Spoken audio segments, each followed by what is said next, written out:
రాష్ట్ర మంత్రివర్గంలోకి తీసుకోకుండా బీజేపీ కుట్రలు చేసే కార్యక్రమాన్ని తీవ్రంగా ఖండిస్తూ ఉన్నాను నేను. వారు ప్రత్యేకంగా రాష్ట్ర భారతీయ జనతా పార్టీకి సంబంధించిన నాయకత్వం,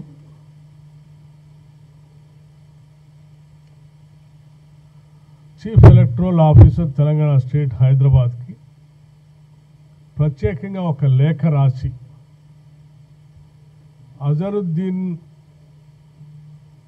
అజరుద్దీన్ గారిని రాష్ట్ర క్యాబినెట్లోకి కాంగ్రెస్ పార్టీ ఆలోచన మేరకు ప్రభుత్వంలోకి ఆయన మంత్రివర్గంలో తీసుకుంటున్నారు అని పత్రికల ద్వారా తెలిసింది. అటువంటి వ్యక్తిని ఇప్పుడు క్యాబినెట్లోకి తీసుకోవద్దు అని చెప్పి వారు ప్రత్యేకంగా లెక్క రాశారు. సరే, హైదరాబాద్ మీద కానీ ఈ రాష్ట్రం మీద కానీ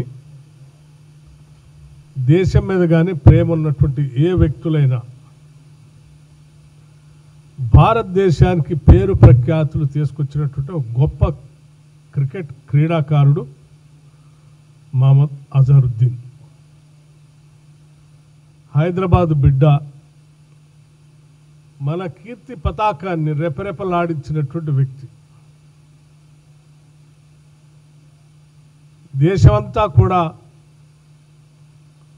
అజరుద్దీన్ అంటే ఈ దేశ ఔన్నత్యాన్ని, దేశ ప్రతిష్టని ప్రపంచ పటం పైన నిలబెట్టినటువంటి గొప్ప క్రీడాకారుడని పొగుడుతూ ఉంటారు. అటువంటి కీర్తి ప్రతిష్టలు దేశానికి, ప్రత్యేకంగా తెలంగాణ రాష్ట్రానికి తీసుకొచ్చినటువంటి అజరుద్దీన్ని ఎవరైనా మంత్రివర్గంలో తీసుకొని గౌరవిస్తూ ఉంటే సాదరంగా స్వాగతించి అభినందించాల్సింది పోయి అటువంటి వ్యక్తిని తీసుకోవద్దు అని చెప్పి లేఖ రాయటం అనేది నిజంగా చాలా దురదృష్టకరమని ఈ సందర్భంగా నేను మనవి చేస్తూ దీన్ని తీవ్రంగా ఖండిస్తూ ఉన్నాను కూడా. జూబ్లీహిల్స్లో జరుగుతున్నటువంటి ఎన్నికల్లో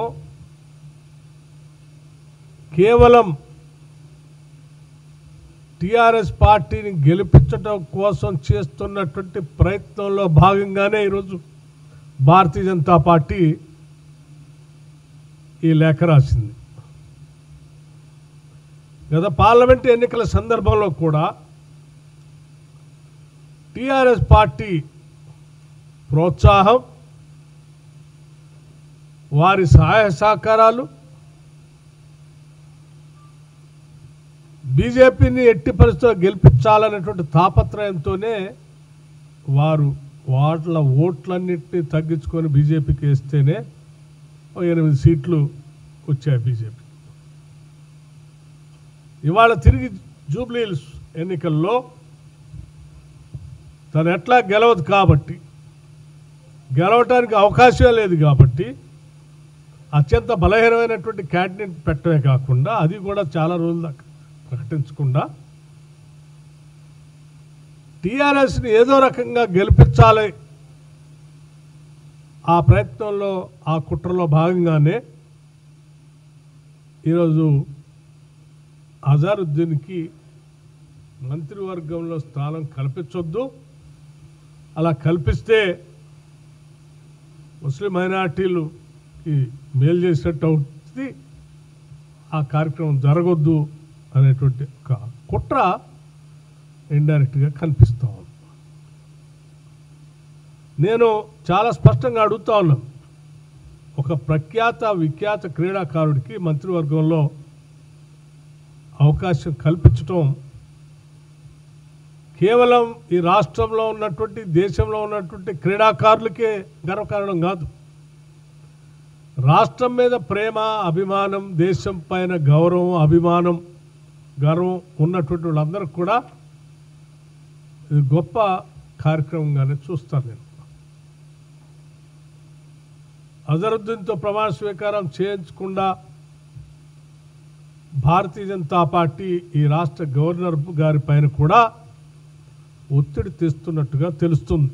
సరే, ఈ గవర్నర్ గారు గొప్ప వ్యక్తి, వారు అటువంటి ఒత్తిడికి లొంగరు.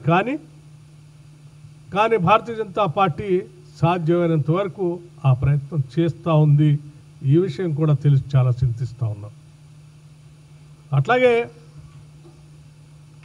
భారతీయ జనతా పార్టీ వారి అవసరాలకు అనుగుణంగా వారికి మేలు జరుగుతూ ఉంటే ఒకలాగా, అవతల వాళ్ళకి నష్టం చేయాలనుకుంటే ఇంకోలాగా వారు చేసేటువంటి కార్యకలాపాలన్నీ కూడా ఈ దేశంలో ప్రజలు గమనిస్తూనే ఉన్నారు. ఏదో బై ఎలక్షన్ జరుగుతుంది కాబట్టి అజరుద్దీన్ గారికి మంత్రివర్గంలో తీసుకుంటే ఆ ప్రాంతంలో ఉన్న మైనార్టీలంతా ఒక రకమైన నిర్ణయం తీసుకుంటారు. దానివల్ల మాకేదో నష్టం జరుగుతుంది, ఇంకోళ్ళకి ఏదో జరుగుతుంది, ఇంకో పార్టీకి ఏదో మేలు జరుగుతుంది అనేటువంటి ఆలోచన చేసి కుట్ర చేసి చేస్తూ ఉన్నారు. బై ఎలక్షన్ జరిగేది జూబ్లీ హిల్స్. బయట ప్రమాణ స్వీకారం చేసే దగ్గర కానీ మిగతా దగ్గర కానీ కోడ్ ఆఫ్ కండక్ట్ ఏం లేదు.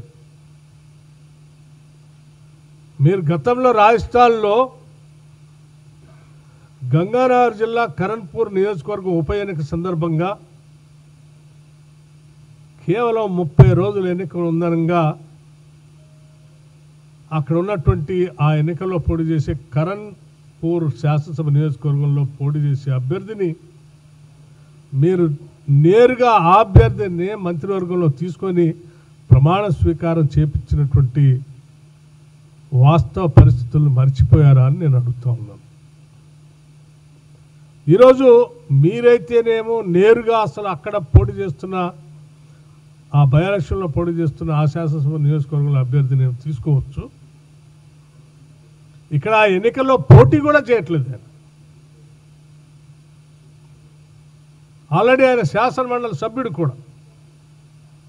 అటువంటి వ్యక్తిని తీసుకోవద్దని మీరు చేసేటువంటి ఆలోచన కేవలం బీఆర్ఎస్ పార్టీకి మేలు చేయటం కోసం చేస్తున్నటువంటి కుట్రగానే నేను చాలా స్పష్టంగా చెప్పదలుచుకున్నాను. దీని ద్వారా మరొక్కసారి సరే గతంలో ఎట్లాగూ ఆ పార్టీకి సంబంధించినటువంటి కల్వకుంట్ల కవిత గారు చాలా స్పష్టంగా చెప్పారు. బీఆర్ఎస్ పార్టీ బీజేపీతో కలిసిపోయింది, మెర్జ్ చేయటం కోసం కూడా ప్రయత్నాలు చేశారు, అందుకే వాటన్నిటిని కూడా నేను బయట పెడుతున్నాను కూడా వారు చెప్పారు. మరొక్కసారి మీరు ఆ వాస్తవ పరిస్థితులు నిజమే అని చెప్పి ప్రక్రియ ఈరోజు టీఆర్ఎస్కి మేలు జరగటం కోసం చేస్తున్నటువంటి పనితో ఇవాళ టీఆర్ఎస్ బీజేపీ కలిసిపోయి ఈ రాష్ట్రంలో రాజకీయ పోకడికి ప్రయాణం సాగిస్తున్నారనేది దీని ద్వారా స్పష్టంగా అర్థమవుతూ ఉంది. మీరు ఎన్ని కుట్రలు చేసినా కుతంత్రాలు చేసినా కాంగ్రెస్ పార్టీ మూల సిద్ధాంతమైనటువంటి విధానపరమైన ఆలోచనలతో సమాజంలో ఉన్నటువంటి అన్ని వర్గాల వారిని కూడా మంత్రివర్గంలో సమాజమైనటువంటి సమాన అవకాశాలు కల్పిస్తూ పాలనలో భాగస్వాములు చేయటం అనేది కాంగ్రెస్ పార్టీ మూల సిద్ధాంతం. దాన్ని చేసుకుంటూ ముందుకు పోతుందని చెప్పి చాలా స్పష్టంగా చెప్పడం కోసం ఈరోజు గాంధీ భవన్ నుంచి నేను సమావేశాన్ని ఏర్పాటు చేశాను. అజరుద్దీన్ గారిపై చేస్తున్న ఈ కుట్రలను తీవ్రంగా ఖండిస్తూ ఉన్నాను కూడా.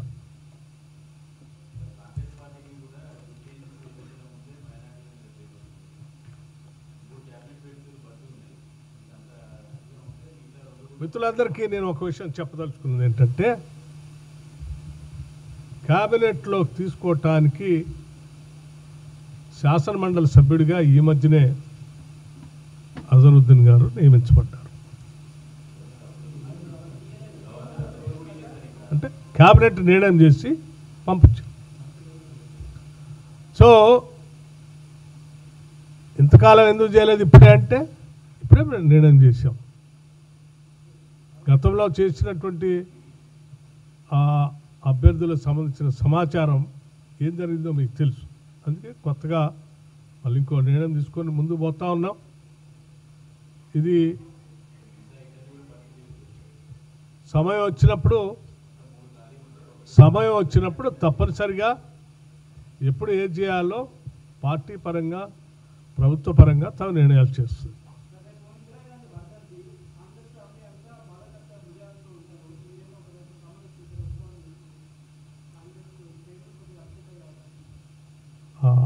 ఇందిరాగాంధీ గారు దేశ సమగ్రత, సమైక్యత, మత సామరస్యం, అన్ని వర్గాలకి సమానమైన అవకాశాలు కల్పించాలనేటువంటి ఒక గ్రేట్ సోషల్ రిఫార్మర్ వారు.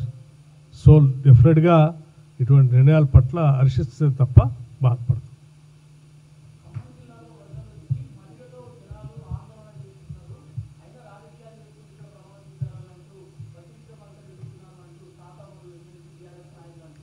తాత మధు ఎమ్మెల్సీ గారు ఏం మాట్లాడారో నాకు తెలియదు, కానీ మీరు అడిగిన ప్రశ్నకి మాత్రం నేను చాలా స్పష్టంగా సమాధానం చెప్పదలుచుకున్నాను.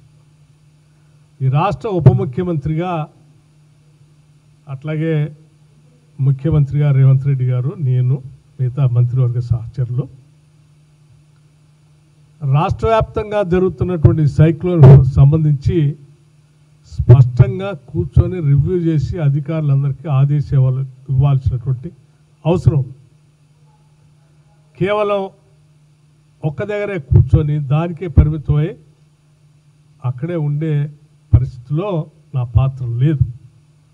మదర్తో పాటు రాష్ట్ర వ్యాప్తంగా కూడా చూడాల్సిన బాధ్యత ఉంది. కాబట్టి ఆ పని స్పష్టంగా నిర్వహించడానికి గౌరవ ముఖ్యమంత్రి గారు రేవంత్ రెడ్డి గారు, నేను, మిగతా మంత్రివర్గ సహచరులు 24/7 దీన్ని డిక్లేర్ చేసిన దగ్గర నుంచి కంటిన్యూస్గా మానిటర్ చేసుకుంటూ ఈ పని కార్యక్రమం చేసుకుంటూ వచ్చాను. బహుశా మీ అందరూ తెలుసో లేదో, బహుశా మీరు ప్రస్తావించిన వ్యక్తికి తెలుసో తెలియదో, నేను అదే రోజు అక్కడ మదరెళ్ళి ఆ సైక్లోన్ ప్రకటించిన రోజే అక్కడికి వెళ్ళి ఆ ప్రాంతాలన్నీ తిరిగి అధికారులందరితో సమీక్ష పెట్టి వాళ్ళకి బాధ్యతలు చెప్పి మళ్ళీ తిరిగి రాష్ట్ర బాధ్యతలు తీసుకోవడానికి ఇక్కడికి వచ్చి చేసుకుంటూ వచ్చాను.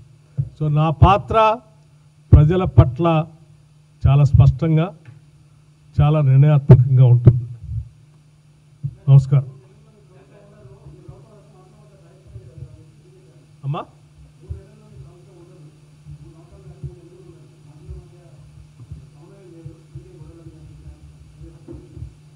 సరే, అవగాహన లేనటువంటి కొద్దిమంది ఏదో మాట్లాడుతూ ఉంటారు. ఈ ప్రభుత్వం మధ్య, మంత్రివర్గ సహచరుల మధ్య సంపూర్ణమైనటువంటి